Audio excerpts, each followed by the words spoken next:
자, 우리 2022년 송산 기쁨의 동산교회 재직 세미나 진행하도록 하겠습니다. 우리 재직들은 다 참여해 주시고, 혹시나 참여가 좀 어려운 분들은 오늘 이 동영상을 보시고 교재에 체크해 주셔서 교재를 제출해 주시면 되겠습니다. 2002년 우리 재직들 여러분 환영하고요. 또 하나님의 말씀으로 다시 한번 무장하고 2002년을 또 잘 섬겨갔으면 좋겠습니다. 이 시간 한번 기도하도록 하겠습니다. 하나님 감사합니다. 주님께서 저희들을 재직으로 삼아주시고 하나님의 교회를 섬길 수 있도록 인도하여 주시니 감사합니다. 하나님, 오늘 주님께서 또 저희들에게 말씀하여 주신 것을 마음에 잘 새기고 2022년에 재직으로 섬길 때 참으로 주의 몸된 교회에 가는 방향과 또한 정말 주님께서 주신 그 은혜를 잘 소화해내고 그것을 잘 실천해내는 그러한 재직들이 될 수 있도록 축복해 주옵소서. 함께하여 줄 줄로 믿고 예수님 이름으로 기도드리옵나이다. 아멘. 자, 여러분, 오늘 재직 세미나 제목은 하나님의 복음으로 풍성한 삶을 살라 라는 제목으로 하겠습니다. 저기 풍성한 삶으로의 초대, 거기 책을 조금 올려놨는데요. 풍성한 삶으로의 초대, 또 풍성한 삶의 첫걸음, 풍성한 삶의 기초, 이 내용의 어떤 철학, 이 부분을 오늘 재직 세미나로 좀 저와 여러분과 좀 나누기를 원합니다. 내용은 되게 간단한데요. 하지만 신학적인 내용이 좀 들어가 있어서 좀 복잡할 수 있는데 제가 좀 빨리 진행하도록 하겠습니다. 제가 하다 보니까 내용이 좀 많아졌어요.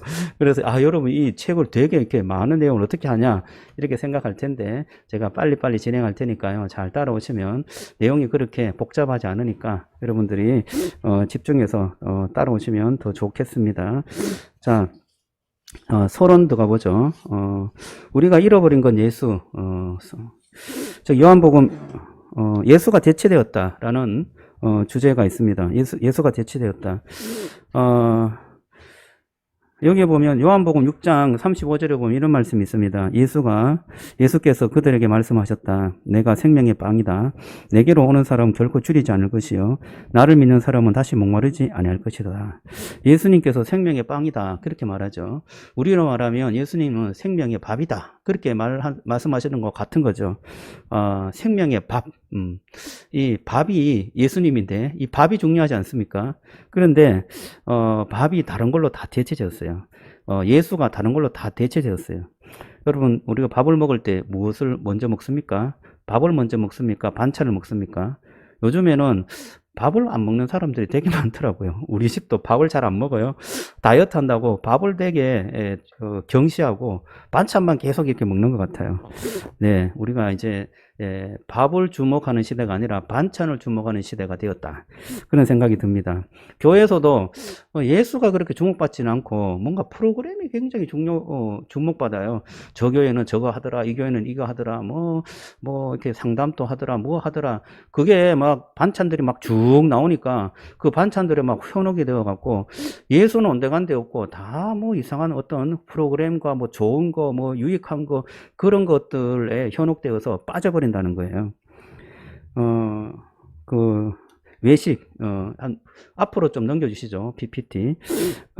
우리가 외식을 하게 되면 한정식 식당에 가잖아요. 그러면 한정식 식당에 반찬이 쫙 나와 있고 맛있게 먹어요. 어떤 그 외국인이 일본인인가 어떤 외국인 우리나라 와서 한정식 식당에 초대받아서 갔습니다. 그런데 이게 대한민국 대표 음식이네. 한정식을 먹으니까 기대가 되어서 갔는데 먹어보니까 다 뭐 그만 하다는 거예요. 특별한 것이 없어. 그래서 이게 한정식이 답니까? 물론 이게 특별한 어떤 어떤 밥에 어떤 그 특별한 것이 없는데요. 그래서 그 모시는 분이 또 다른 한정식당에 데려갔습니다. 그것은 밥을 잘하는 곳이었어요. 밥. 그래서 다른 반찬은 몇 개 없는데 뭐 밥 이렇게 예쁘게 이렇게 잘 해갖고 나오고 뭐 이렇게 국하고 이렇게 나왔어요. 그래서 그것을 먹고 난 다음에 이 밥이 맛있네. 이 밥이 정말 맛있네. 그래서 밥이 주목받았어요. 그래서 한국에는 이 밥맛이 좋으면 다 좋은 거구나. 그렇게 이제 인식이 되었다는 거예요. 우리가 외식을 가면 반찬들이 막 수북하게 나와요. 밥이 별로 주목받지 못합니다. 요즘에는 또 밥맛이 다 똑같죠. 햇반 여러분 잘 드시죠? 햇반은 그냥 전기밥솥에, 전기 그 렌즈에 돌리기만 하면 밥맛이 다 똑같아요. 전기밥솥도 그냥 그대로 놓으면 밥맛이 다 똑같아요. 그래서 밥에 대해서 신경이 별로 없습니다. 식탁과 식기도 있는데요. 밥보다는, 야, 밥 담은 그 그릇. 예, 야, 이게 너무 예쁘네. 예, 이게 너무 좋다. 그래서 그것에 대한 신경을 많이 쓰고, 거기에 대한 주목을 받습니다. 우리가 계속해서 밥이 터붓이 되고, 식당에나 가나, 우리의 어떤 식탁에도 밥이 그렇게 중요하지 않습니다. 자, 그런데 우리 교회도 좀 그런 것이 아닌가, 그런 생각이 들어요. 교회가 예수님이 정말 주목받아야 되고, 예수님이 정말, 중심이 돼야 되는데, 그렇지 않고, 다른 것이 막 주목을 받고, 예수님을 담는 교회가 어떤가, 교회 겉모습이 어떤가, 그리고 예수는 뭐 다 똑같지 않냐, 뭐, 이렇게 전기밥솥에 햇반처럼 쪄내는 것처럼 예수는 다 똑같은데 그것을 담는 그릇, 또 그것을 이렇게 차려놓은 어떤 그런 반찬, 이런 것에 현혹이 되어서 예수님이 우리에게 사라진 것은 아닌가. 여러분 한번 정말 심각하게 생각을 해봐야 합니다. 저와 여러분들의 신앙생활 속에서도, 정말, 우리가 신앙생활 하는데 예수님이 내 마음에서 중심이 있지 않고 다른 것에 막 이렇게, 관심이 쏠려갖고 예수님은 온데간데 없고 다른 것에 여러분들의 마음이 뺏기지는 않았는지 생각해 보면 좋겠어요. 생명의 밥이신 예수입니다. 생명의 밥이신 예수님. 예수님은 살리는 밥이죠. 우리를 살리십니다. 여러분 밥을 먹어야 삽니다. 할렐루야. 밥을 못 먹으면 죽어요. 그리고 밥은 우리를 살게도 합니다. 예수 그리스도께서 우리와 함께 할 때 우리를 살게 합니다. 그래서 살리기도 하고 살기도 합니다. 저와 여러분들에게 생명을 주기도 하고 생명을 얻기도 합니다. 그리고 그 밥은 살아있는 밥이죠. 예수는 영생하는 밥이에요. 오늘 요한복음 6장 35절에도 나는 생명의 빵이다. 생명의 밥이다. 살아있는 밥이다. 그렇게 우리에게 말씀하고 있습니다. 오늘 이 말씀이 저와 여러분들에게 힘이 되고 또 정말 마음속에 잘 새겨지는 그런 은혜가 되었으면 좋겠어요. 이 예수를 어떻게 하면 내 마음에 잘 새기고 우리의 삶에 살아있는 밥으로 정말 다시금 주목받게 할 거냐. 오늘 그게 오늘 이 세미나의 핵심입니다. 자, 두 번째 보면 하나님 나라 신앙과 구원이 있는데요. 하나님 나라의 신앙, 이 하나님 나라의 신앙이 무엇인가, 그것을 좀 살펴보겠습니다. 우리가 생각하는 하나님의 나라와 성경에서 말하는 하나님의 나라가 어떤가, 그것을 좀 살펴보겠는데요. 십자가의 복음과 하나님의 나라의 복음. 여러분, 십자가의 복음에 그 중요성이 있죠. 중요성이 있습니다. 그것은 뭐냐, 십자가의 복음은 예수를 믿게 되면 구원을 얻고 하나님의 그 은혜가 더 충만하게 임하여서 예수를 닮아가는 삶을 살게 합니다. 그게 바로 십자가의 복음의 중요성이죠. 그래서 예수를 믿으면 천국 간다. 이런 어떤 그 복음과 천국과의 그 연관성, 이것이 우리에게는 정말 삶의 희망을 줍니다. 자, 그런데 십자가의 복음의 위험성이 있어요. 그건 뭐냐? 십자가의 복음만 믿고 현실을 그냥 무시한다는 거죠. 현실. 예수를 믿고 내가 구원받았으니 나는 구원은 따놓은 당상이다. 그러면 내 마음대로 살아도 되겠네 라는 생각으로 그 삶이 되게 예수의 복음을 닮아가지 않고 그리고 좀 나약하고 힘이 없는 그러한 삶을 계속 살아가는 거죠. 그 십자가 중심의 그러한 어떤 복음이 제가 좀 십자가 중심의 복음이 제대로 되면 놀라운 그런 역사가 일어나죠. 그런데 그 십자가의 복음이 그냥 단순하게 우리가 전통적으로 알고 있는 그런 어떤 구원받는 복음, 이것으로만 이해하면 이것이 우리의 삶에 큰 영향을 주지 못한다는 거예요. 제가 마스크를 좀 벗을게요. 입이 좀 보이는 게 좀 좋을 것 같아요. 예. 그래서 그 영향을 그렇게 주지 못하는 복음이 되기 때문에 이것이 우리의 삶에 정말 중요하게 주목받는, 예수님이 주목받는 그런 삶이 되지 못한다는 거예요. 그래서 하나님 나라의 복음이라는 것을 조금 말씀드리고 싶습니다.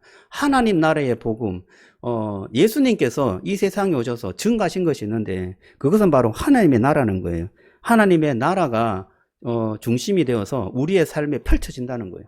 여러분, 하나님의 나라가 우리가 먼 미래에 가는 나라가 아니고 우리 삶에 펼쳐진다면 얼마나 역동적이겠습니까? 얼마나 정말 기쁨이 있겠습니까?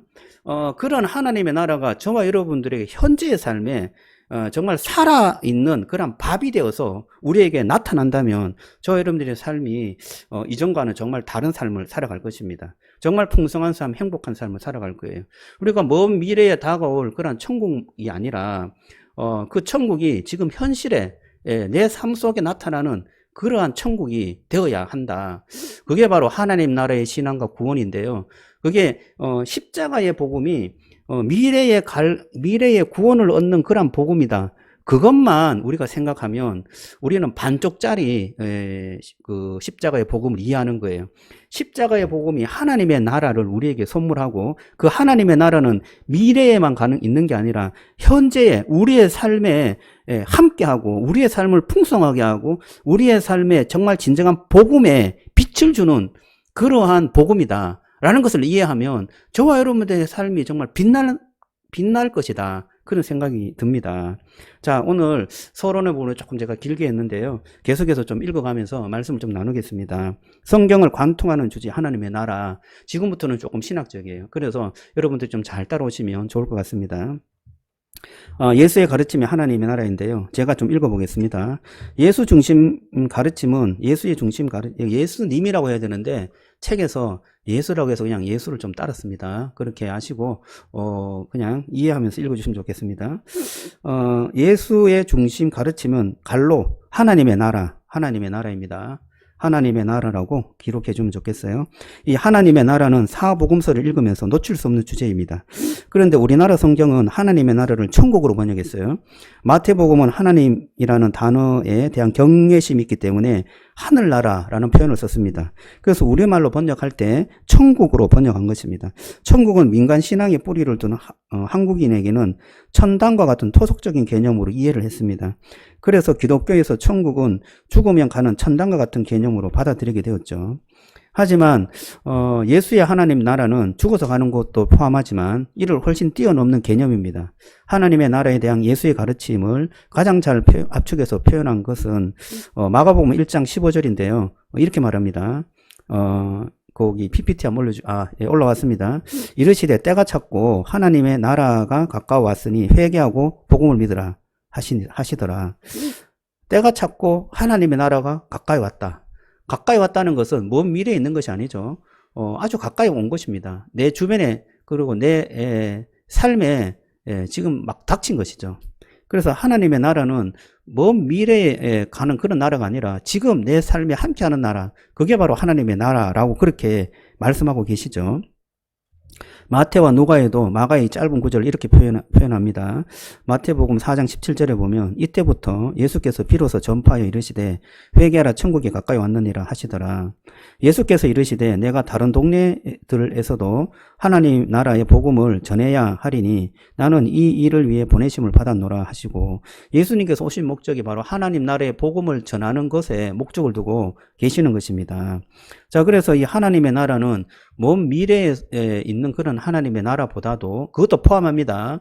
그러나 이 현재에 너희들과 함께 이 하나님의 나라가 이미 왔고 가까이 왔다라는 것을 말하고 있는 거죠. 그래서 마가복음과 마태복음, 누가복음에 선포한 것을 요약하면 이렇습니다. 하나님의 때가 이르렀다. 하나님 나라가 가까이 왔다. 사람들은 회개해야 한다. 예수께서 선포한 복음을 믿어야 한다. 이렇게 네 가지로 요약할 수 있습니다. 예수님께서는 이 근본적인 메시지인 하나님의 나라를 설명하기 위해서 다양한 비유를 사용하셨죠. 여기 다양한 비유에 대한 설교, 이것은 대부분 천국에 대한 비유입니다. 그래서 천국을 어떻게 제자들에게 설명할까? 그것에 대한 것인데, 요 갈로 안에는 천국입니다. 천국. 예수님께서 사용한 비유는 거의 천국에 관한 것입니다. 마태복음 13장, 24장, 25장, 그리고 마가복음 4장, 누가복음 8장, 이 비유에 천국에 대한 비유를 모아두었는데요. 이것을 제자들에게 어떻게 하면 잘 설명할까? 천국에 대해서. 그래서 비유로 설명한 것입니다.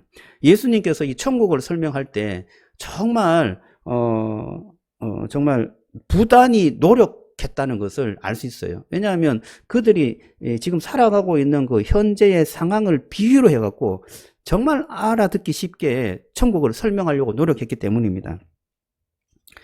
예수님의 가르침 중에 이 하나님 나라의 비유를 빼면 예수님의 가르침이 뭔가 이렇게 설명할 수가 없을 정도로 예수님의 가르침의 핵심은 바로 하나님의 나라였던 것입니다. 예를 들어서 마태복음 13장에 7가지 하나님 비유가 나오죠. 거기에는 씨 뿌리는 비유, 겨자씨 비유, 누룩 비유, 가라지 비유, 감추인 보화 비유, 진주 비유, 그물 비유 이런 것이 나옵니다. 그런데 여기 씨 뿌리는 비유도 보면 길가, 돌밭, 가시떨기, 좋은 땅 이런 어떤 그 밭에 대한 이야기가 나오고 씨가 그곳에 떨어지죠.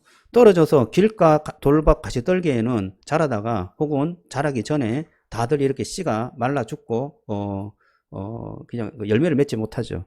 그런데 좋은 땅에 떨어졌을 때는 열매를 맺습니다. 이것은 뭐냐 하면 천국이 이 세상에 왔다는 거죠. 여러분 이해하십니까? 이 비율의 천국은 먼 미래에 우리가 올 것이다. 그런 천국이 아니고 이 세상에 씨앗이 떨어졌다는 거예요. 이 세상에 저와 여러분이 살아가는 이 세상에 하나님의 나라의 씨앗이 떨어졌어요. 예수님을 가리키겠죠. 예수님의 씨앗이 떨어졌습니다. 그 떨어진 씨앗이 열매를 맺고 또 자라서 30배, 60배, 100배의 그런 결실을 맺는 그것이 바로 천국인데 이 천국은 이 현실에 우리에게 와서 조그맣게 왔지만 그것이 크게 되어서 자라서 30배, 60배, 100배의 열매가 맺어져서 풍성해진다. 그것이 바로 천국이에요. 여러분, 저와 여러분들의 삶에 예수 그리스도의 씨앗이 떨어졌다면 그것이 30배, 60배, 100배의 열매가 맺어서 풍성하게 천국을 누리는 것이 바로 하나님의 나라라는 것입니다. 그것이 먼 미래에 가는 그런 나라가 아니고 물론 그것도 완성된 하나님의 나라로 가겠지만 우리에게 정말 절실히 필요한 것은 현실의 삶에서의 하나님의 나라가 풍성하게 이루어진다는 겁니다. 자, 구약의 하나님의 나라를 좀 보겠습니다. 창세기는 하나님께서 세상을 창조하셨기 때문에 하나님을 만물의 왕으로 묘사합니다. 또한 자신이 창조한 세상에서 손을 떼고 멀찌감치 바라보거나 무관심한 이실론적인 신이 아니라 고대 왕처럼 세상을 직접 다스리고 관장하십니다. 오늘날 상황에서 왕이란 단어는 의미가 없지만 하나님의 주권을 가장 잘 설명할 수 있는 위치는 바로 고대 절대 왕정이라고 할 수 있습니다. 하나님은 무엇보다도 세상 만물을 창조하셨기 때문에 이 온 세상을 향해 절대 주권을 가진 왕입니다. 특히 한 민족을 선택해서 그 나라를 통해 전 세계를 회복하기 원하셨습니다. 그래서 그 한 민족을 어느 나라를 택했습니까? 하나님은 이스라엘을 다스렸어요. 이스라엘을 선택했습니다. 거기에 갈로에 이스라엘이라고 쓰시면 되겠습니다. 이스라엘. 하나님은 한 국가만이 아니라 또 시간 속에서도 절대 주권을 가졌습니다. 현재에도 왕이지만 미래에도 왕이시죠. 하나님께서는 자기의 형상대로 인간을 창조하시고 그 인간에게 사명과 능력을 주셔서 이 세상을 다스리게 하셨어요. 하나님께서는 과거에도 태초에도 또 지금도 하나님의 형상으로 담긴 이 인간이 이 세상을 다스리기를 원하시고 계십니다. 그런데 인간은 하나님을 왕으로 섬기기를 거부하였어요. 이게 태초부터 아담과 하와 때부터 이런 현상이 일어나서 하나님께서는 이게 여기에서부터 구원의 역사, 구속의 역사가 시작되었다라고 말합니다. 이 왕 다스림에 대한 어떤 전쟁이 일어난 것입니다. 자기가 왕되고자 하였습니다. 사사시대에는 갈로의 왕입니다. 왕. 사사시대에는 왕이 없었습니다. 왜냐하면 이스라엘의 왕이 하나님이었기 때문입니다. 하나님이 왕되심을 거부하는 지도자들이 사사시대에 등장했죠. 가장 대표적인 지도자가 기드온의 아들 아비멜렉이었습니다. 스스로 자기가 좋을 대로 왕이 된 그는 끝이 좋지 않았죠. 사사시대의 끝에 마지막 사사가 된 이 사무엘에게 이스라엘 백성들은 공식적으로 우리에게 왕을 달라라고 그렇게 요청하였습니다. 실망한 사무엘은 하나님은 이스라엘이 선지자 사무엘을 버린 것이 아니라 자신을 버렸다라고 말씀하였습니다. 그러니까 이스라엘의 왕은 진정한 왕은 하나님이죠. 그런데 인간 왕을 계속해서 원했던 것입니다. 스스로 왕이 되고자 하는 것을 인간은 원했던 거죠. 그래서 하나님의 왕되심을 거부했던 것입니다. 인간이 세운 왕은 사울로부터 시작해서 하나님의 마음이 합한 다윗까지도 하나님을 실망시켰어요. 다윗의 왕조는 끊임없이 하나님의 경고에도 불구하고 하나님께 돌아오지 않았습니다. 남과 북으로 갈라진 이스라엘은 외세의 침공에 나라를 잃게 되었죠. 하나님은 선지자를 통해서 구원을 선포하였습니다. 이사야는 이스라엘이 남은 자들이 돌아오게 하여 이스라엘을 회복할 것이다 라고 예언하였어요. 더 나아가 구원은 이방의 빛이 되어서 땅끝까지 그 구원이 이를 것이다. 그렇게 예언하였습니다. 이렇게 하나님께서 역사에 개입해서 새로운 일을 시작하게 되는데 그 새로운 일을 시작하는 그 날, 그것을 구약에서는 주의 날이다. 그렇게 말씀하였어요. 주의 날. 그래서 지금까지 인간이 스스로 왕이 되고 자기 스스로 왕되고자 하는 그러한 어떤 인간 중심의 그 제약이 인간 세상을 파괴하였다면 하나님께서 이제는 주의 날을 통하여서 진정한 왕을 이 세상에 보내주겠다. 그렇게 예언하고 약속한 것입니다. 그 약속이 선지자를 통하여서 계속 예언되어졌는데요. 특별히 그 이사야를 통하여서 메시아가 올 것이다. 메시아가 이 세상에 진정한 왕으로 올 것이다. 다니엘도 그렇게 말하죠. 자, 여기 이사야 11장에서는 그날 그때를 이렇게 표현합니다. 이사야 11장 10절에 보면 네, 그날에 이새의 뿌리부터 한 싹이 나서 만민의 기치로 설 것이요 열방이 그에게로 돌아오리니 그가 거한 곳이 영화로우니라. 그 날에 라는 표현하죠. 그 날에. 그래서 예수님이 오시는 그날, 메시아가 오는 그 날을 주의 날이다. 그렇게 표현하고 그 날을 고대하였습니다. 그 날을 정말 하나님께서 보내주시는 그 왕이 오는 그 날을 굉장히 기다렸습니다. 자, 여기 그림 있죠. 도표를 하나 올려주시겠어요? 자, 이렇습니다. 그 당시에 사람들이 하나님께서 주시는 그 역사관을 이렇게 좀 표현할 수 있습니다. 지금 살아가는 이 세상이 이 세대라고 표현합니다. 이 세대.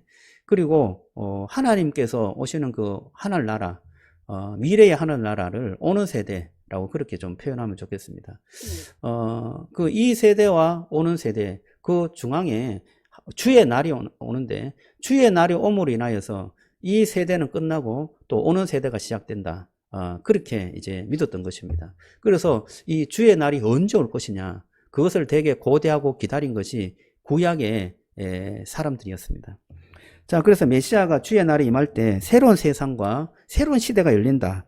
그것이 바로 이 세대가 끝이 나고 심판의 날, 그리고 주님의 날, 그 날에 메시아가 와서 오는 세대가 시작될 것이다. 그렇게 믿었던 것입니다. 자, 넘깁니다. 자, 예수의 하나님의 나라. 자, 그래서 그 날이 예수님, 그러니까 십자가로 인하여서 그 날이 온다면 이런 도표로 찾아볼 수 있죠. 창조가 있고 창조 이후에 계속 하나님의 계시가 이 세상에 계속 나타나는데 그 계시의 핵심이 바로 십자가고, 십자가가 주님께서 오시는 그 왕되심으로 오시는 메시아다. 그래서 그 예수님이 오실 때 이 세상이 회복된다. 그렇게 믿었던 것입니다.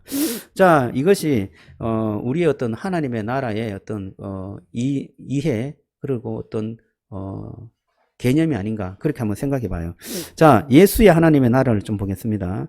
자, 그러면 신약에서 예수님께서 이 세상에 오신 것이 무엇을 의미하느냐? 예수께서는 마가복음 1장 15절에서 바로 이 때가 찼다라고 말합니다.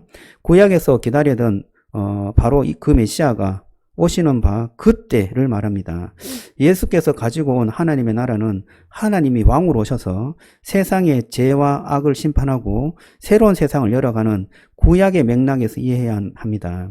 구약에서 그 날과 그때를 간절히 기다리고 고대했는데 마침내 메시아로서 예수께서 오신 것입니다. 예수께서 하나님의 나라가 미래에 임할 것이라고 말씀합니다. 마태복음 24장 25장의 천국 비유에서는 하나님의 나라가 언제 올지 모르니 신실한 종으로 맡겨진 집을 잘 섬기고 슬기로운 처녀처럼 깨어 준비하라고 하십니다.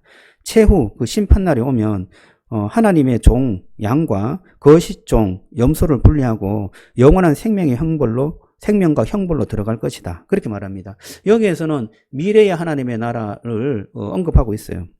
또한 하나님의 나라는 예수님께서 이렇게 가르칩니다. 마가복음 1장 15절에는 하나님의 나라가 가까이 왔다. 그렇게 말하죠.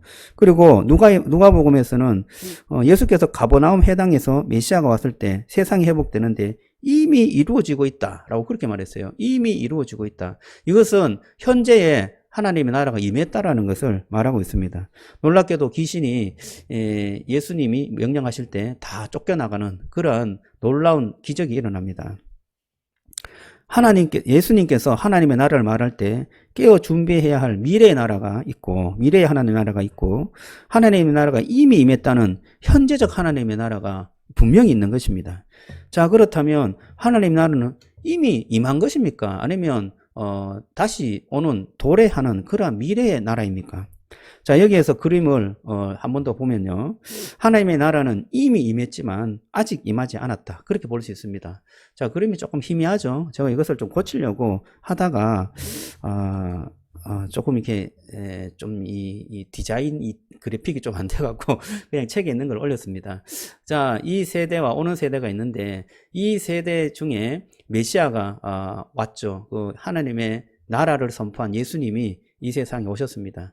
이 세상에 오신 이 예수님이 왔기 때문에 오는 세상 이 하나님의 나라가 이 세상에 도래를 했습니다. 이 위에 있는 하나님의 나라가 이 세대에 내려온 것입니다. 이 세대에 내려와서 하나님의 왕권이 이 세상에 지금 존재하고 있습니다. 그리고 예수님께서 다시금 재림하실 때 이 세대는 끝이 나고 이 세대에 있는 모든 세상이 오는 세대 다른 세상 속에서 살아가게 되는 것입니다. 이렇게 지금 우리가 살아가고 있는 이 세상은 이 세대와 오는 세대가 겹쳐 있는 이 이중적인 그런 어떤 세상에 살아가고 있다라는 것을 알 수가 있습니다. 그렇다면 저와 여러분들이 이 세대에 있는 것들을 바라보면서 살아가지만 결국 우리는 가야 할 곳, 저 오는 세상, 오는 세대에 하나님의 나라를 바라보고 그 하나님의 나라의 그 삶을 풍성하게 살아갈 수 있는 그런 하나님의 그 은혜와 축복이 우리에게 임했다는 것을 알 수가 있습니다. 자, 그래서 풍성한 삶이라는 것은 하나님의 나라를 경험하고 우리가 그 안에서 살아갈 때 풍성한 삶이 우리 속에 사라지는 것입니다. 이 세대의 육체를 위해서 심으면 이 세대의 육체에 썩어지는 것이 우리에게 열밀 것이죠. 그러나 오는 세대의 그 풍성한 하나님의 영적인 것을 우리에게 심으면 우리에게 정말 풍성한 은혜가 열릴 것입니다. 그것을 예수님을 통하여서 우리에게 보여주었고 가르쳐 주었고 너희들은 그렇게 살아라라고 우리에게 하나님의 나라를 보여준 것입니다. 여러분 그 하나님의 나라, 그 하나님의 나라의 복음을 정말 마음껏 받아들이시고 저와 여러분들의 삶 속에서 그렇게 살아가는 그런 축복이 있었으면 좋겠습니다. 자, 그 밑에 예수는 자신이 세상에 오심과 동시에 하나님의 나라가 임했다고 말한다. 죽음과 부활을 통하여 이미 새로운 시대에 하나님의 나라가 도래했지만 우리가 몸담고 있는 이 세대도 세대가 좀 빠진 것 같습니다. 이 세대도 당분간 지속될 것이다. 지속. 갈로 안에는 지속입니다. 지속될 것이라고 말씀하십니다. 예수님께서 다시 오실 때 이 세대와 세상은 끝이 나고 오는 세대만 남는다고 하십니다. 즉 재림할 때 하나님의 나라가 온전하게 임한다고 가르칩니다. 이런 하나님의 나라를 설명하기 위해 씨앗을 비유로 듭니다. 씨앗은 하나님의 나라가 미약하게 출발하지만 풍성한 결과로 이어지는 것을 보여주는데요. 또 다른 의미는 씨앗이 뿌려져서 자라나고 추수하는 과정을 거치기 때문입니다. 하나님의 나라도 뿌려지고 자라고 완성되는 그 과정이 씨앗이 자라고 완성되는 과정하고 비슷하다는 거예요. 그래서 씨앗의 비유를 많이 드는 것입니다. 이런 하나님의 나라의 현재성을 잘못 이해하고 있는 성도들이 참으로 많습니다. 천국은 이 세상에 살다가 예수를 믿고 죽어서 가는 곳이다. 그렇게 이해하는 거죠. 하나님의 나라는 우리가 사는 이 세상과 전혀 관계가 없고 물론 조금 관계는 있다마는 별로 영향을 못 주는 거죠. 죽어서 가서 영생복락을 누리는 세상이다. 그렇게 생각합니다. 하나님의 나라는 우리가 살아가는 이 세상과 정말 연관이 있고요. 현재 우리 속에 하나님의 나라가 임해서 살아간다는 것을 기억해야 합니다. 자, 우리가 잘못 이해하고 있는 이 하나님의 나라의 도표예요. 이 세상을 살아가다가 예수님을 믿어요. 그 예수님은 이 세상과 관계없는 그 미래의 천국을 우리에게 가르쳐 줍니다. 그래서 이 세상에서는 그냥 힘겹게 막 이렇게 힘겹게 살아가다가 내가 죽어서 정말 영생복락을 누려야지, 그런 소망을 가지고 살아가서 이 세상을 떠날 때 천국으로 간다. 이게 바로 뭔가 조금 이 하나님의 나라를 반쪽만 이해하고 미래에 올 그 천국만 생각하고 살아가는 신앙이다, 그렇게 보는 거죠. 이것은 우리가 좀 지향해야 될 잘못된 그런 복음이라는 것을 여러분 기억하시고요. 복음은 우리를 천국으로 인도하는데 그것은 미래에 갈 천국을 말하지만 현재에 임하고 있는 우리의 삶을 풍성하게 하는 그러한 천국인 것을 여러분 꼭 기억하시기 바랍니다. 자, 하나님의 나라의 이중적 구조. 제가 이 내용을 계속 반복해서 하는 거는요, 여러분들이 단순한 내용이지만 여러 각도에서 이것을 조금 더 풍성하게 이해할 수 있도록 도와주는 것입니다. 똑같은 내용을 다시 하는 거예요. 자, 하나님 나라 이중적 구조인데요. 예수님의 가르침이에요. 마태복음 13장 24절에서 30절에 보면 이런 비유가 나와요. 예수께서 그들 앞에 또 비유를 들어 이르시되 천국은 좋은 씨를 제밭에 뿌린 사람과 같으니 사람들이 잘 때에 그 원수가 와서 곡식 가운데 가라지를 덧뿌리고 갔더니 싹이 나고 결실할 때에 가라지도 보이거늘 집 주인의 종들이 와서 말하되 주여 밭에 좋은 씨를 뿌리지 아니하였나이까? 그런데 가라지가 어디서 생겼나이까? 주인이 이르되 원수가 이렇게 하였구나. 종들이 말하되 그러면 우리가 가서 이것을 뽑기를 원하시나이까? 주인이 이르되 가만히 두라. 가라지를 뽑다가 곡식까지 뽑을까 염려하노라. 둘 다 추수할 때까지 추수 때까지 함께 자라게 두라. 추수 때에 내가 추수꾼들에게 말하기를 가라지는 먼저 거두어 불사르게 단으로 묶고 곡식은 모아 내 곡간에 넣으라 하리라. 자, 여기 보면 천국이 좋은 씨를 제밭에 뿌린 사람과 같다, 그렇게 표현하죠. 그래서 천국이 이 씨로 인하여서 이 세상에 뿌려졌죠. 여러분 그것을 이해하시겠습니까? 천국이 그 씨앗으로 인하여서 이 세상에 뿌려졌습니다. 그런데 그 곡식만 자라는 게 아니라 옆에 가라지도 자라는 거예요. 이 세상이 너무나 악하죠. 그래서 이 두 세대가 같이 중첩되어 있는 것을 우리에게 보여줍니다.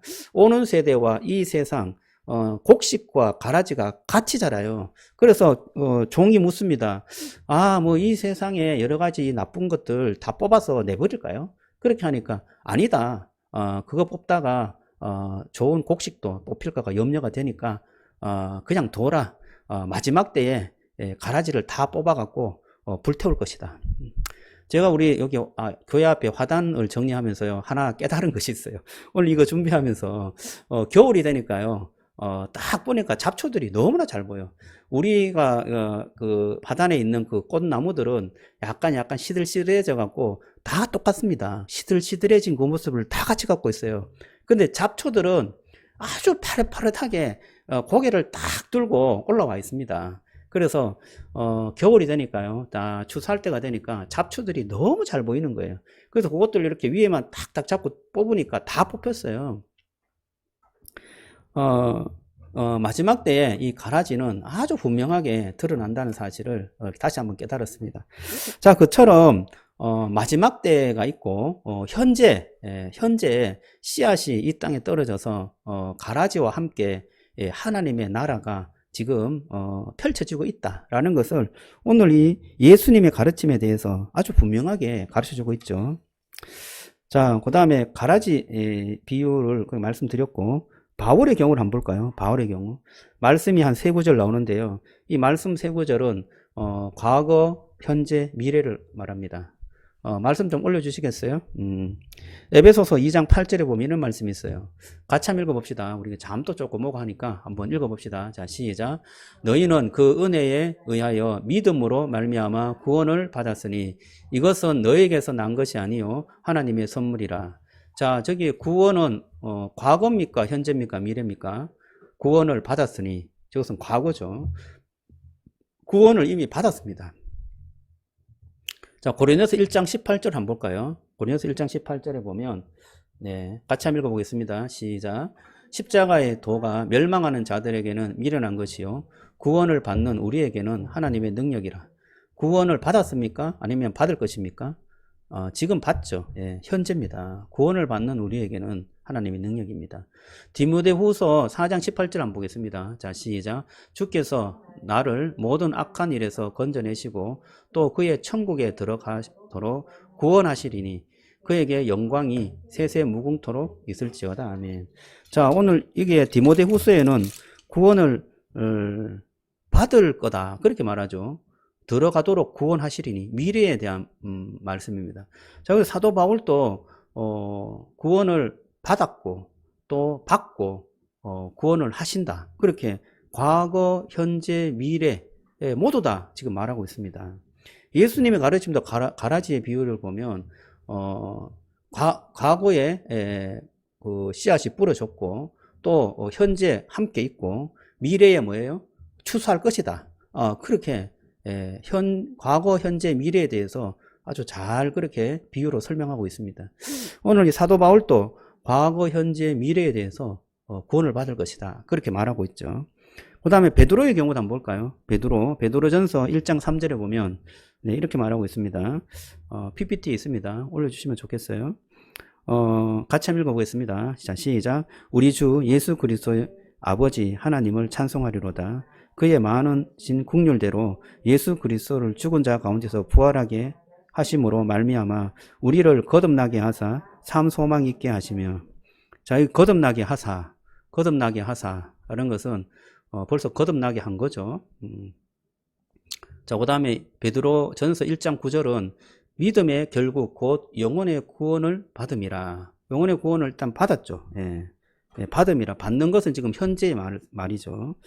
자, 그리고 1장 5절 볼까요? 같이 한번 읽어보겠습니다. 자, 시작. 너희는 말세에 나타내기로 예비하신 구원 얻기를 위하여 믿음으로 말미암아 하나님의 능력으로 보호하심을 받았느냐. 이것은 미래에 구원 얻기 위해서 그 이제 구원을 받는다. 그렇게 말하죠.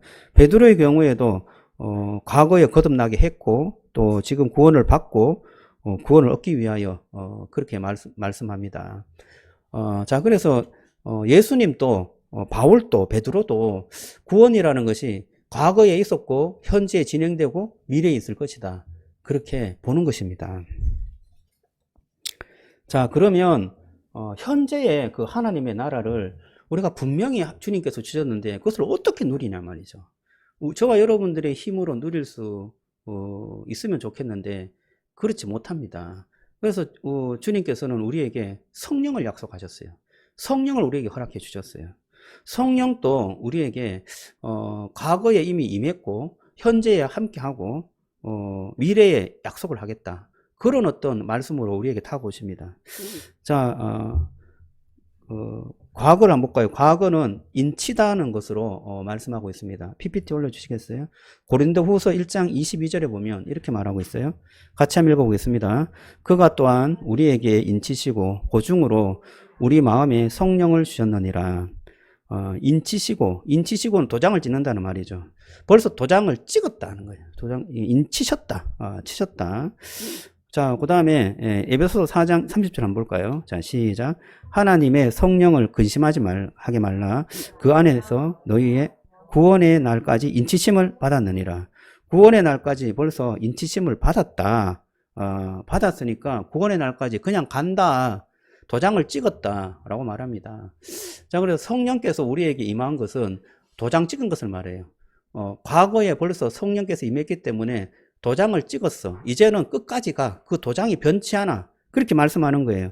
여러분, 성령께서 저와 여러분과 함께 할 때 하나님의 나라가 끝까지 가는 줄로 믿으시기 바랍니다. 하나님의 나라가 여러분과 함께 현재에 임해서 이 하나님의 나라가 성령과 함께 끝까지 가는 거예요. 자, 그러면 미래에 그 성령은 어떻게 우리에게 말씀하시느냐? 미래는 보증이라는 단어로 말하고 있습니다. 보증이라는 것은 뭐냐? 계약금을 내고 약속을 했다는 거예요. 여러분, 그 계약할 때 계약금을 이미 지불했잖아요? 그러면, 그 계약금으로 인하여서 미래가 보장되는 것입니다. 에베소서 1장 13절에서 14절인데요. 같이 한번 읽어보겠습니다. 그 안에서 너희도 진리의 말씀 곧 너희의 구원의 복음을 듣고 그 안에서 또한 믿어 약속의 성령으로 인치심을 받았으니 이는 우리의 기업의 보증대사 그 얻으신 것을 속량하시고 그의 영광을 찬송하게 하려 하심이라. 우리의 기업의 보증이 되사 보증, 계약금을 내고 약속했다. 그렇게 말씀하시는 겁니다. 그리고 고린도후서 5장 5절도 볼까요? 자, 시작. 곧 이것을 우리에게 이루시게 하시고 보증으로 성령을 우리에게 주신 이는 하나님이시라. 보증으로 성령을 우리에게 주셔갖고 하나님께서 성령을 줬다는 것은 내가 너 약속한다. 내가 계약금을 다 내고 벌써 미래까지 다 약속했다. 그것을 말하는 거예요. 그래서 성령께서 우리에게 인치시고 미래까지 보증을 하신다. 누가? 성령께서 하신다. 성령이 우리와 함께함으로 인하여서 하나님의 나라는 현재 임했고 미래까지 완벽하게 우리와 함께할 거다. 그것을 약속해 주는 것입니다. 자, 현재 하나님의 그 임재, 그 하나님의 실제적인 하나님의 나라의 실제적인 경험을 좀 이야기하는데 이 경험을 어떻게 하느냐? 성령께서 우리와 함께 하심으로 실제적인 경험을 하는 것입니다. 자, 여러분 그 밑에 부분을 한번 읽어보겠습니다. 자, 우리 같이 한번 읽어볼까요? 자, 같이 갈로 안에 있는 것은 제가 말씀해 드릴게요. 자, 시작. 성령은 하나님의 나라를 살아내려는 하나님의 자녀들에게서는 없어서는 안 되시는 분이시다. 우리가 하나님 나라에 들어갈 때 우리가 하나님 앞에서 의롭다 하심을 받았을 때 성령께서는 우리 가운데 오셨다. 성령께서 입증하신다. 또한 성령은 우리의 구원이 결국 완전하게 이루어져서 하나님 나라를 상속받을 것이라는 보증, 갈로 보증입니다. 보증이 되어주신다.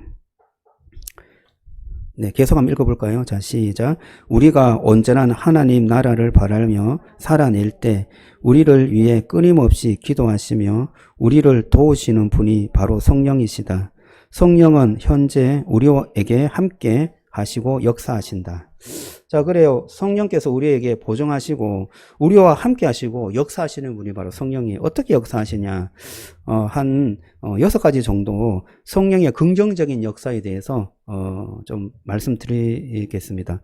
여기 도표에 보면 성령의 내주가 중앙에 있죠. 성령의 내주.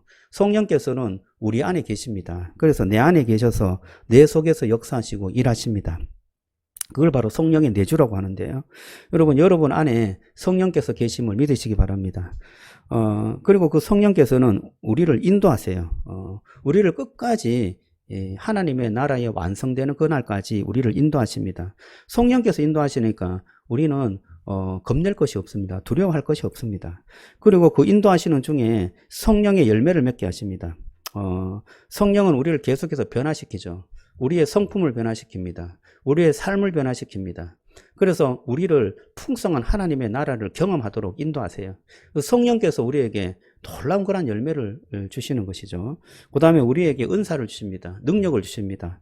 우리에게 각자 독특한 은사를 주셔서 그 하나님의 나라를 독특한 방법으로 구현해내도록 하나님께서 능력을 주시고 은혜를 주십니다. 여러분 그 성령의 능력을 믿으시고요. 그 성령의 능력을 우리가 충분히 받아 누리시면 좋겠다는 생각이 듭니다. 그 다음에 성령의 능력. 성령의 능력을 줘서 우리가 주의 일을 감당하게 하세요. 우리가 직분자로서 세움을 받잖아요. 그것은 우리가 할 수 없는 일이에요. 그런데 성령께서 우리에게 능력을 주실 것을 여러분 믿으시기 바랍니다. 일만 주시지 않아요. 성령께서 능력도 주십니다. 그 능력 안에서 그 능력의 범위 안에서 하시면 돼요. 저는 능력이 없습니다. 저는 할 줄 모릅니다. 다 인간에게 하나님께서 소명을 주실 때 다 인간들이 그렇게 반응을 합니다. 우리도 똑같이 반응해요. 그러나 여러분 너무 두려워하지 않기를 원합니다. 하나님께서 그렇게 소명을 주시고 일을 주실 때는 다 능력도 함께 주십니다. 그래서 하다 보면 그 능력이 이렇게 쌓이게 되는 것을 알게 될 것입니다. 성령의 충만, 성령의 뜻에 전폭적으로 순종하는 삶을 살게 되는 거죠. 그래서 성령 충만해서 하나님의 일을 잘 감당하게 하는 그런 축복을 주십니다. 풍성한 삶을 살 수 있게 하십니다. 제가 한 40, 지금 3분, 5분 정도 지났는데요. 여러분 조금 집중력이 좀 떨어질 것 같은데 10분 쉬고 할까요? 계속 할까요? 계속해도 될 것 같아요? 아, 네네. 집중력이 살아있는 것 같습니다. 네, 감사합니다. 그러면 한 20분에서 30분 정도 빨리 하고 마치도록 합시다. 아, 네, 감사합니다. 아, 여러분 살아있는 눈동자를 보니까 제가 힘이 납니다. 저는, 요까지 하고 어떻게 해야 되나 주무시는 분이 있을 텐데, 이것을 어떻게 하지? 되게 딱딱한 내용인데 걱정은 했지만, 여러분들이 지금 잘 따라오고 계셔서 감사를 드립니다. 자, 세 번째 단락 들어가겠습니다. 하나님 나라 복음으로 살아가기. 자, 이제는 조금 신학적인 내용이 이제 끝을 맺고, 그러면 현재 하나님의 나라의 복음을 우리가 어떻게 살아낼 거냐, 거기에 조금 초점을 맞추려고 합니다. 자, 하나님 나라 운동의 핵심은 영성의 성장이다. 자, 여러분, 우리의 어떤 개인의 삶에 있어서 하나님의 나라가 정말 풍성하고 그 하나님의 나라가 우리 삶 속에 살아가는 것은 영성에 달려있다. 여러분, 그것에 동의하시나요? 저와 여러분들의 영성이 우리가 어떻게 하나님의 나라를 품고 살아가느냐 달려있다는 것입니다. 영성에 달려있습니다. 자, 혼란스러운 영성 좀 살펴보겠습니다. 한국교회의 심각한 문제가 왜곡된 영성. 이게 뭐냐 하면 한국교회는 뭔가 은사가 충만하고 뭔가 영적인 기운이 막 충만하면 영성이 있다, 그렇게 표현합니다. 영성이 충만하네. 그래서 내 같은 영성으로는 못 따라가는 영성이 있어. 뭐 이렇게 영성이라는 것이 막 주눅 들게 됩니다. 이것이 어떻게 보면 좀 왜곡되었다고 볼 수 있습니다. 여러분, 아까 성령에 대한 이야기를 제가 말씀드린 것처럼 성령에 충만하게 되면 성령의 열매가 맺어지고 성령의 어떤 성품들이 우리 삶 속에서 나타나게 됩니다. 영성이라는 것은 그 성령이 내 속에 계셔서 성령으로 행하시는 그런 삶을 말하는 것입니다. 그래서 저와 여러분들이 사랑을 하게 되고 또 오래 참게 되고 또 뭔가 온유한 마음들이 내 속에 있게 되고 예전과, 그러니까 이게 척도가 좀 다른 거죠. 옛날보다 내 삶이 조금 더 좀 온유해진 것 같아. 조금 더 하나님께 충성스럽게 된 것 같아. 조금 더 좀 절제할 수 있는 능력이 좀 생긴 것 같아. 그게 뭡니까? 그게 바로 영성이 자랐다는 거예요. 성령께서 내게 주신 그 은혜로움이 나타나서 내 영성이 성장했고 충만해졌다는 것을 말해줍니다. 물론 그건 사람마다 좀 달라요. 그리고 환경마다 좀 다를 수 있습니다. 그러나 어떤 영적인 기운이 충만해서 막 방언하고 막 이렇게, 물론 그것도 저는 영성이 있다라고 말씀드리고 싶습니다. 그러나 그것만 영성이 아니다는 거예요. 그것을 막 이렇게 힘있게 막 하면서, 사람에게 막, 삿대질 하거나, 아니면, 갈등이 생기거나, 막 분란이 일어나거나, 이렇게 된다면, 오히려, 영성 있는 삶을 살지 못하는 거죠. 여기에, 우리가 진정으로 영적이 된다는 것이 무엇인가? 거기에 대해서 다시 한번 깊이 고민할 필요가 있는 거예요. 진짜 영적인 것이 무엇인가? 뭔가 이렇게 막 신비한 것을 찾는 것이 영적인가? 아니면 하나님의 나라가 내 속에 임재해갖고 내가 그 하나님의 나라를 살아내는 그런 축복이 계속해서 임하고 그것을 바라는 그 갈망하는 마음들이 내 속에 임해서 성령과 하나님의 나라, 그 하나님의 복음이 내 속에서 끊임없이 일어나는 것이 영성인가? 여러분, 뭐가 영성인 것 같아요? 저와 여러분들이 진정한 영성을 찾아가기를 주님의 이름으로 축복합니다. 자, 두 번째, 진정한 그 성경적 영성에 대해서 살펴보겠습니다. 예수님의 예인데요. 누가복음 2장 52절에는 이런 말씀이 있습니다. 예수는 지혜와 키가 자라가며 하나님과 사람에게 더욱 사랑스러워 가시더라. 여기에 영성이 있죠. 지혜와 키가 자라가고 또 하나님과 사람에게 더욱 사랑스러워졌다. 그런 말씀 있죠. 자, 예수님의 가르침 보겠습니다. 가르침. 마태복음 22장 37절에서 40절에 보면, 우리 같이 한번 읽어볼까요? 자, 시작.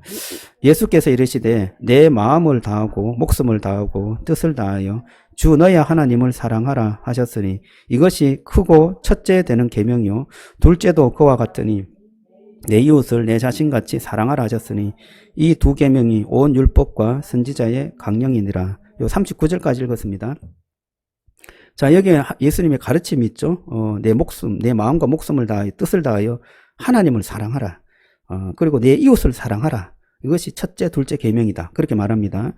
바울의 기도를 한번 보겠습니다. 바울의 기도. 자, 에베소서 3장 16절 17절 시작.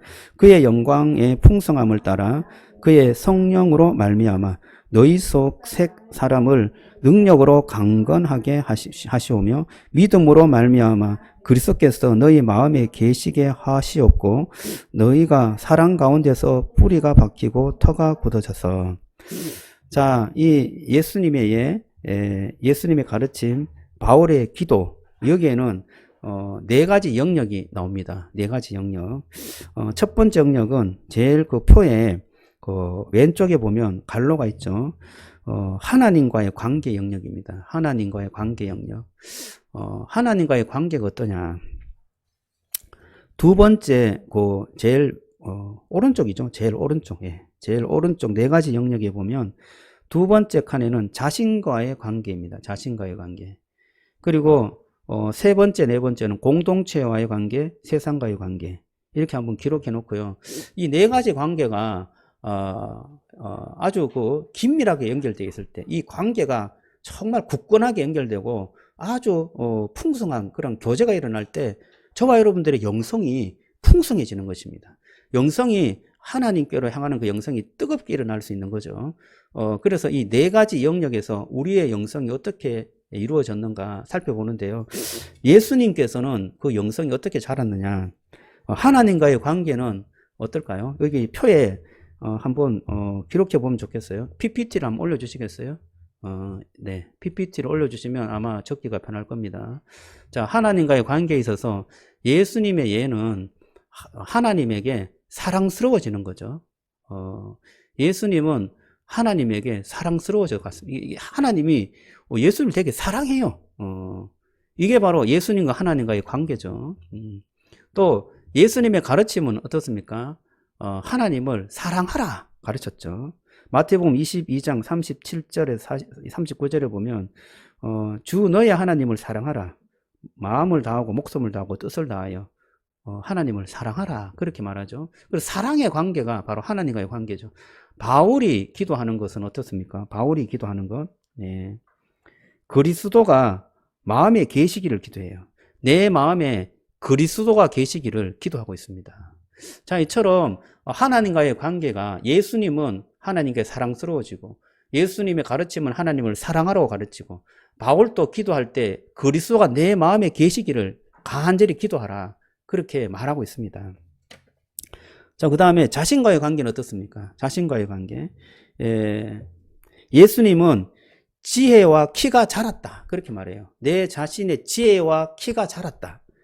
그리고 예수님의 가르침은 자신을 사랑하라. 그렇게 가르치죠.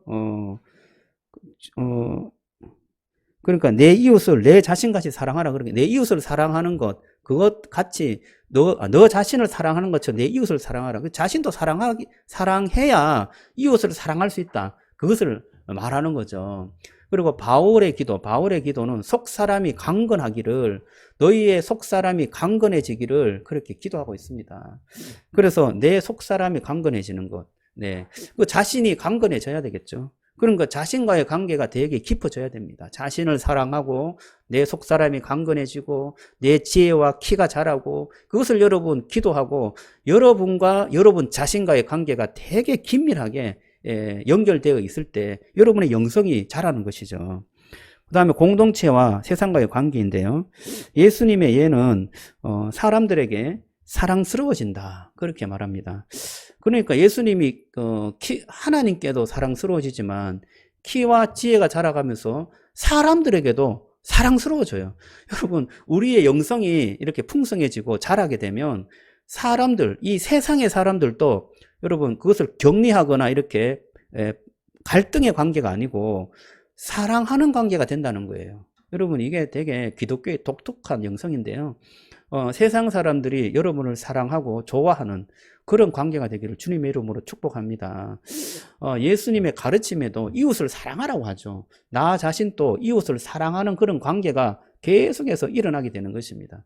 바울의 기도도 사랑 가운데 뿌리가 박히고 어디에 박힙니까? 세상에 박히는 거죠. 그리고 터가 굳어져서 하나님의 교회가 세상에 잘 뿌리가 박히고 터가 굳어져서 그것이 이웃과 더불어서 이렇게 견고하게 세워진다. 그런 말씀을 하고 있습니다. 자, 이 네 가지 영역에 있어서 관계가 돈독해질 때 진정한 성경적인 그런 영성이 저와 여러분들에게 더 굳건하게 세워진다는 것을 알 수 있습니다. 자, 균형 있는 성장의 원리와 방법론인데요. 균형 있는 성장에 기초한 실제적 영성입니다. 이것은 여러분 풍삼 그 초를 공부하면 조금 나오는데요. 이 네 가지 영역의 관계가 잘 세워지고 그것이 어떻게 회복되는가, 그것을 이제 도표로 좀 나눠준 것입니다. 요거는 그냥 도표로만 보고 설명을 드리겠습니다. 내 중심으로 살아갈 때 나 중심이 되어서 그리스도가 존재하지 않죠. 내 중심이 되었을 때 하나님과의 관계, 또 세상과 공동체, 또 자신과의 관계가 깨어집니다. 이 관계가 모두 깨어져 있을 때 우리는 되게 소외되고 또 하나님의 그 사랑, 그것들이 정말 좀 이렇게 다 막혀버리는, 그래서 연결될 때가 그렇게 없어져 버리죠. 자, 그런데 그 안에, 내 안에 예수 그리스도가 함께 할 때 내 안에서 그리스도의 영향력을 나타내게 됩니다. 하나님의 그 나라의 씨앗이 내 안에 이제 떨어진 거죠. 그 씨앗이 나에게 영향을 끼칠 때 관계가 계속해서 뭔가 회복되는 조짐이 보이는 거죠. 하나님과의 관계가 먼저 회복되고 또 나 자신과의 관계가, 나를 사랑하는 관계가 일어납니다. 그리고 세상과 공동체를 사랑하는 관계가 일어나죠. 이게 계속해서 막 영향을 받는 거죠. 나는 좀 하기 힘든데, 어려운데. 그런데 주님께서는 계속 내가 너에게 모범을 보여줬다. 내가 너를 사랑한다. 그리고 너의 그 깨짐으로 인하여서 내가 죽었지 않느냐. 내가 모든 책임을 다 졌다. 라는 것을 우리에게 계속해서 말씀해 주심으로 그 관계에 대한 회복을 계속 우리에게 영향을 끼치는 것입니다. 그래서 결국 우리의 인생이 그리스도 안에서 이 네 영역이 회복되는 것을 말하고 있습니다. 자, 넘기겠습니다. 두 번째, 균형 있는 영적 성장의 중심 열쇠는 풍성한 삶의 기초 뼈대를 형성합니다. 자, 복음의 기초, 하나님과의 관계, 자신과의 관계, 공동체의 관계, 세상과의 관계가 있는데요. 은혜로 구원받고 삼위일체 하나님을 신뢰하고 주인 되신 그 예수님을 내 마음의 주인으로 모시는 것, 그것이 바로 복음의 기초죠. 그래서 내가 그리스도 안에서 복음의 기초가 잘 다져질 때 내 안에서 풍성한 삶, 하나님의 나라의 그 복음이 확장되어서 나타난다는 것입니다. 그래서 그 확장이 계속되어질 때 깨어진 관계가 이어지는 그러한 놀라운 축복을 얻게 되는 것이죠. 하나님과의 관계에서는 하나님을 알아가야 됩니다. 그리고 하나님을 사랑하는 것이 되는 거죠. 그래서 어떤 하나님과의 그 인격적인 하나님과의 만남이 계속 일어나게 됩니다. 자신과의 관계에서는 자기 부인이 일어나고, 내가 신앙생활을 해보면 여러분 그 복음 중심적 삶에서도 공부하면 하나님을 알아가면 알아갈수록 내가 참 위선이고 나의 행위가 그렇게 하나님께 도움이 되지 않고 내 의로움으로 뭔가를 얻으려고 하는 것이 하나님의 은혜에 반한다는 것을 깨닫게 되죠. 그래서 이게 자기 부인과 연결되는데요. 내가 나는 쓸모없어 이게 아니라 하나님, 나는 내가 행한 것이 아무것도 아니었지만 그것으로 인하여서 하나님께서 나를 용서해 주시고 은혜를 베풀어 주셔서 내가 하나님의 그 받을 영광을 내가 대신 받게 되었습니다. 감사합니다. 나는 겸손해지고 하나님의 그 은혜로 내가 담대해지는 그러한 자기 부인의 그 은혜가 내 속에 일어나게 되는 것입니다. 그것은 나를 정말 사랑하게 돼요. 아, 정말 주님께서 나를 위해서 십자가에서 죽으셨구나. 그것으로 인하여서 나에게 더욱더 관심을 가지게 되고 나를 더 사랑하게 되는 계기가 되는 거죠. 그래서 자기 부인과 성령 충만이 같이 일어나게 됩니다. 공동체와의 관계입니다. 형제 사랑과 섬김의 도가 일어나고 세상과의 관계에서도 전도의 일과 자기 자신의 그 직업의 의미를 다시 한번 깨닫게 됩니다. 우리가 복음 중심적 삶과 이 복음에 대해서도 우리가 이야기할 때 우리의 직장과 세상의 관계, 여기에서 복음적인 삶이 일어난다.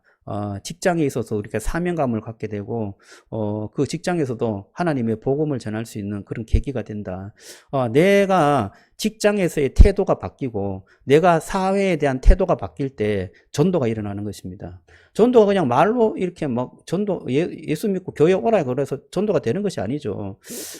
우리의 삶과 우리의 태도, 이 생각이 이 하나님의 나라의 그 생각으로 전환되어질 때 전도가 일어나고 제대로 된 그러한 복음의 역사가 나타나는 것입니다. 그럴 때 저와 여러분들의 입술도 자연스럽게 나는 하나님을 믿으니까 내 삶이 이렇게 바뀌고 좋아졌다. 그게 여러분 전도가 아닐까요? 여러분들이 풍성한 삶을 살게 되면 하나님의 그 은혜로운 삶을 살게 되면 여러분의 입술로 자연스럽게 전도를 할 수 있습니다. 여러분들이 내가 이렇게 살아보니까 좀 다른 것 같아. 옛날에 그냥 신앙생활 그냥 아무렇지 그냥 그냥 그렇게 했던 거 하고 정말 예수님을 제대로 잘 믿고 하나님의 나라를 내가 품고 하나님의 복음적인 그런 삶을 살려고 애쓰니까 내가 정말 다른 것 같아. 너도 교회 가서 제대로 한번 신앙생활 해봐. 괜찮아. 정말 인생이 좀 달라져. 부부관계도 좋아지고 또 학교 생활도 능동적으로 바뀌고 물론 조금 피곤할 수도 있는데 그 피곤이 옛날처럼 막 그냥 절망적인 그런 피곤이 아니고 에너지로 바뀔 수 있어. 그러니까 나는 너무 좋아. 그런 어떤 전도를 여러분의 삶을 통해서 할 수 있는 거죠. 자, 그래서 여기 도표에 나오는 것처럼 그리스도가 내 안에서 계속 영향력을 발휘할 때 그것이 나에게 이 네 가지의 관계를 회복하게 하는 그런 축복이 있다. 이런 거 여러분 기억하시고 이렇게 해서 영성이 성장하게 되는 것입니다. 16페이지 넘기겠습니다. 과정의 중요성과 영적 성장의 단계가 있어요. 요거는 제가 한번 읽어보면서 말씀드리겠습니다. 이렇게 영적으로 성장하게 되면 뭔가 단계가 있다는 거예요. 평생에 걸쳐 일어나는 성숙의 과정을 돕는 것이 관로죠. 관로 안에 제자 훈련입니다. 제자 훈련.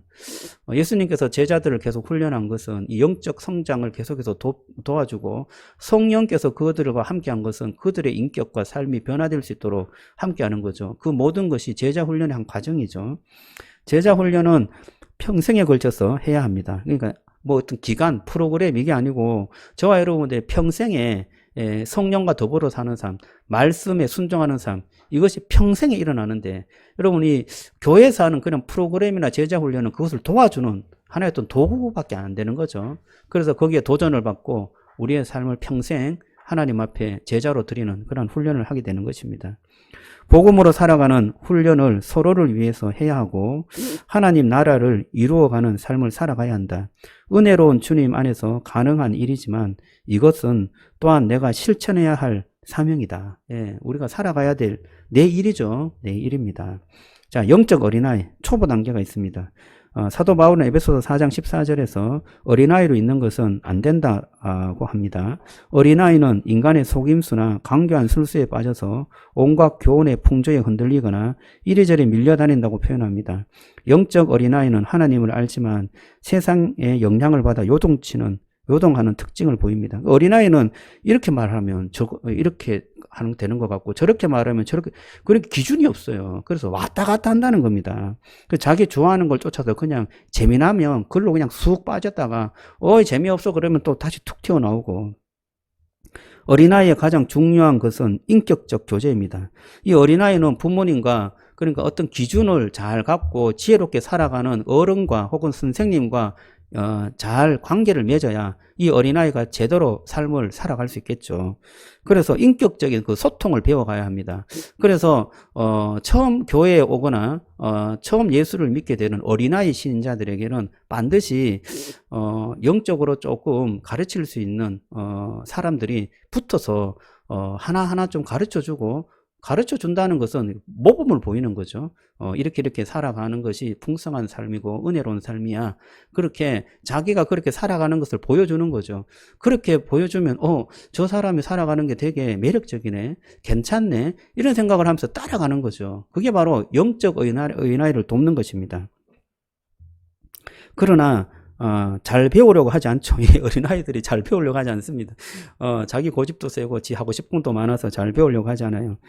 자기 마음대로 하려고 합니다. 혹은 하라고 하니까 마음 없이 배우곤 합니다. 이게 영적 어린아이의 특징입니다. 그러나 이 어린아이를 관계를 잘 맺어서 이끌어갈 수 있는 게 바로 영적 부모다라는 것을 기억하시면 좋겠고요. 우리 교회가 하나님의 나라의 그 풍성함이 있으면 이 어린아이들도 많지만 청년도 많고 부모도 많습니다. 그래서 이러한 어떤 영적 단계가 어우러져서 한 가족이 되는 거죠. 자, 영적 청년을 한번 보겠습니다.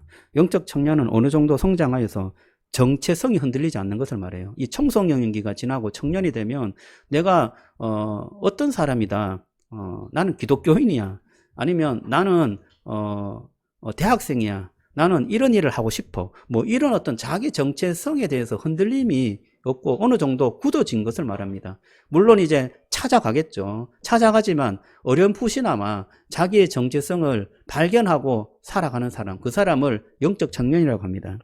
어떤 공동체에 속했는지, 갈로 안에는 소속감입니다. 소속감. 내가 어느 단체에 속했는지 그 소속된 것을 분명하게 아는 사람이에요. 내가 교회에 소속됐거나, 내가 셀에 소속되어 있거나, 내가 어떤 직장의 어떤 관계에 함께 하고 있거나, 이것을 분명하게 아는 것입니다. 그래서 영적 동생들을 돌보기도 해요. 더 나아가서 하나님께서 자신의 삶에 어떤 일을 맡겼는지 그 사명감, 이것도 생기기 시작합니다. 이게 막 확 들어가고 막 그렇게, 물론 그렇게 할 수도 있지만 그것이 이제 생기기 시작해요. 그것을 알아가기 시작해요. 내게 하나님의 뜻이 계시구나, 하나님께서 이것을 내게 원하시고, 이런 것들을 이제 알아가고 거기에 대한 도전을 받는 것, 그게 바로 영적 청년이죠. 그리고 영적 부모가 있습니다. 영적 청년에서 성장하면 다른 사람이 영적으로 태어나도록 돕고 그들과 함께 공동체를 세우는 영적 부모가 됩니다.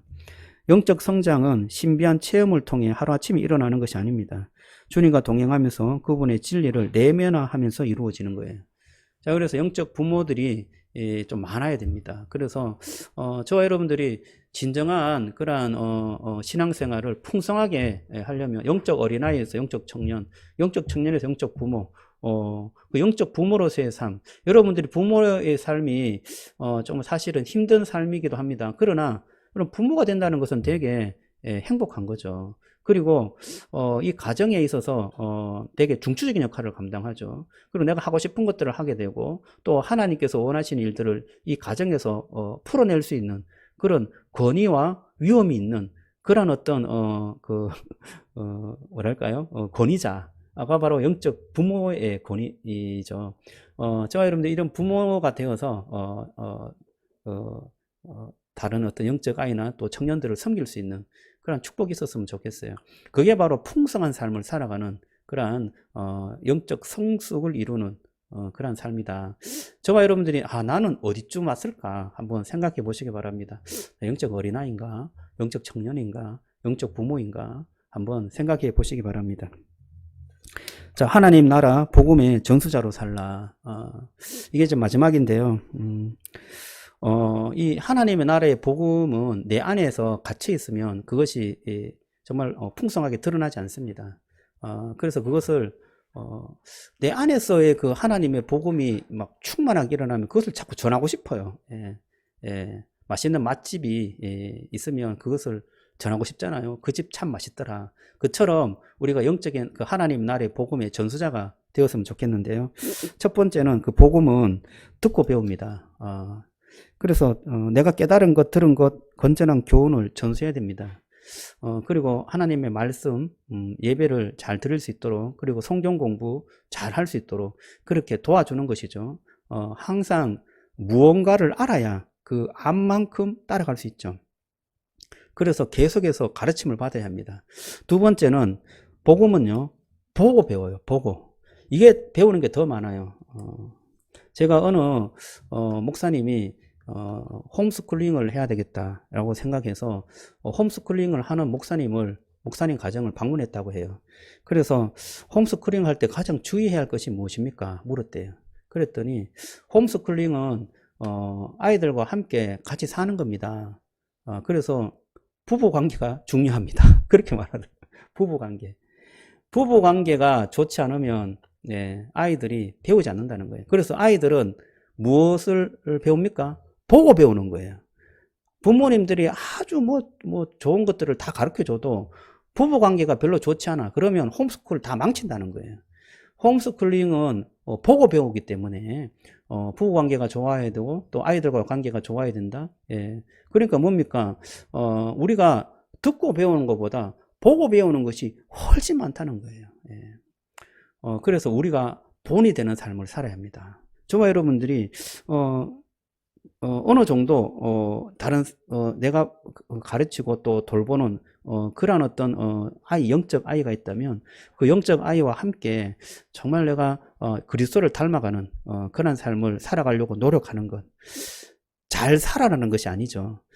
정말 내가 못 살다가 내가 이렇게 한번 살아봐야 되겠다.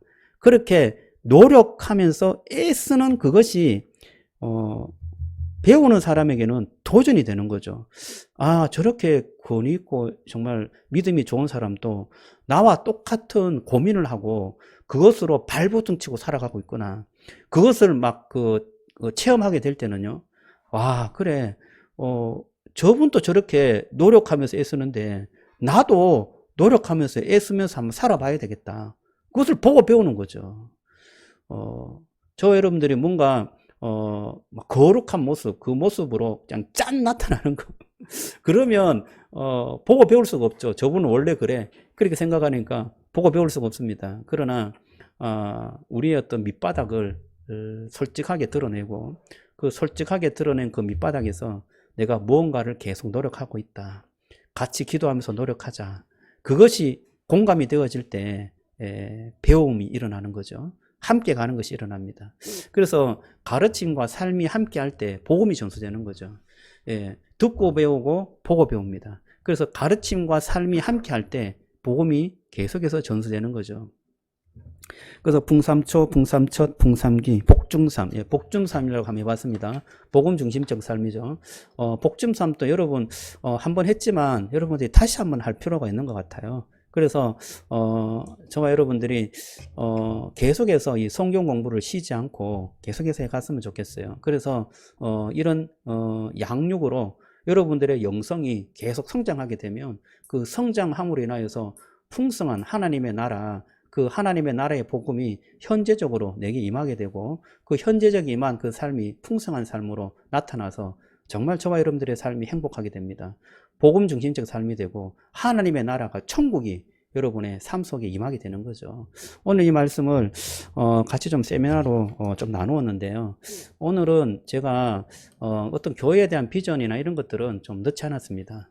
오늘 내년에 우리가 교회가 이 양육을 하면서 어떤 그 철학과 정신을 가지고 가느냐, 거기에 대해서 오늘 말씀드리는데요. 하나님 나라의 복음이 저와 여러분들의 삶 속에서 충만하게 임해서 함께 성장해가는 그러한 한 해가 되었으면 좋겠고 그러한 여러분 재직이 되었으면 좋겠다. 그런 마음에서 오늘 이 세미나를 준비했습니다. 네, 답이 빠진 게 있어요. 그래서 추가로 좀 말씀드리겠습니다.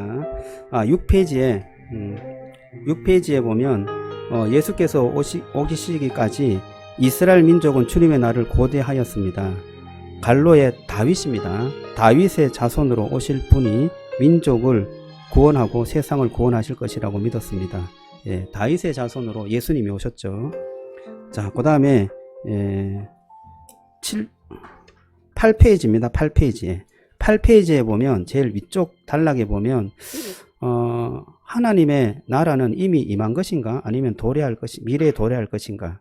이것이 하나님 나라의 독특성입니다. 독특성. 이 두 가지가 같이 가는 것. 이게 되게 하나님의 나라가 갖는 독특한 어떤 현상이거든요. 그래서 독특성이다.